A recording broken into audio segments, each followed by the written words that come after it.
Happy Saturday, Dr. Caps.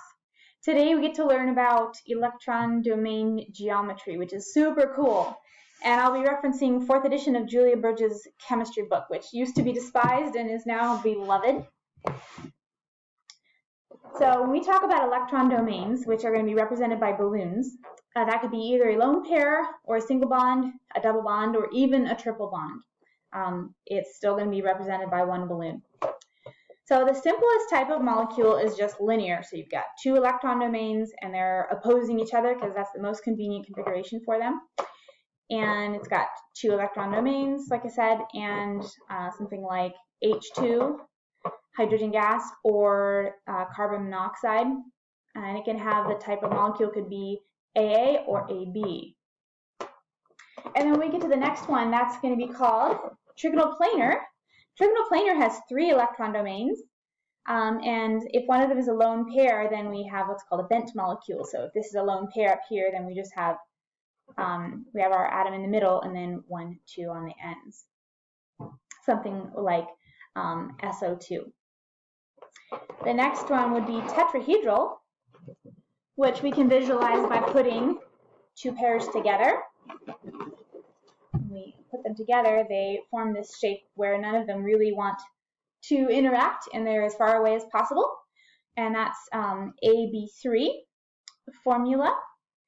And if it has one lone pair, then you'd have what's called a trigonal pyramidal, which basically means like if we cut off the top one, if this is a lone pair, the bottom 3 would make something of a pyramid shape. And that's trigonal pyramidal. An example of that would be NH3. Also tetrahedral would be if we have 2 lone pairs. So like let's say our pink was a lone pair and also our blue was a lone pair. You'd be left with the yellow and the red on the bottom creating a bent shape. Next we have trigonal bipyramidal, which is really cool. You have this 3 in the middle, which is what the trigonal stands for. And bi means 2. Bipyramidal means it's like a double pyramid. So that's really what happens. You take the 3 in the middle, which is right here, and then you got 1 on the top, 1 popping down on the bottom. And it has 5 electron domains. And if you have that with one number of lone pair, then it would be a seesaw shape. So you'd have this guy gone. Oops, we're getting a little off kilter here. You'd have this guy gone, and you'd be left with a seesaw shape, which I'm having a hard time making. An example of that would be SF4 from our textbook. Also trigonal bipyramidal is if you have 2, struggling with these balloons, if you have 2 lone pairs, then it would be a type of T shape, which I am again having trouble because I'm having to hold them.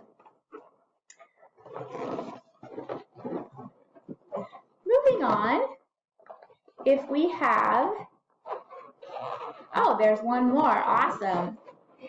If we have still 5 electron domains and we have trigonal bipyramidal configuration, then we would have what's called a linear shape. So if you only had 2 that were bonding and the others were just lone pairs, then you'd end up with what you have the top and bottom like the pink here. It would just be linear. An example of a trigonal bipyramidal configuration with 3 lone pairs would be IF2 minus. The next one is really cool. It's called octahedral. I don't know why it's called octahedral because oct means 8. So maybe if you have any ideas, let me know. But it basically starts with 4 in the middle, like this, and then you add 1 more that pops up, top and bottom, like that. And I think it looks amazing. That has obviously 6 electron domains and is represented by, let's see, if one of them is a lone pair, then we have something like BRF5. And the shape, because one of them is a lone pair, the shape is called square pyramidal. So you've got the 4 here making a square, and then up to the top is a pyramid if this guy's a lone pair. And let's say we had 2 lone pairs. Let's say the bottom was a lone pair, and also this top blue one is a lone pair. Then you'd have what's called square planar. So it'd be all these guys around the equator, but not top or bottom. And that would be something like xenon tetrafluoride, XeF4 would be an example of that type of geometry. So I think the balloon idea is just brilliant because we can really visualize what those lone pairs are doing. The reason they act the way they do is really because they are seeking to interact as little as possible, because electrons are all negatively charged and they like to stay as far away as possible. Like charges repel each other. But anyway, someone's got a birthday out there somewhere, so happy birthday from all the balloons, and enjoy the rest of your evening.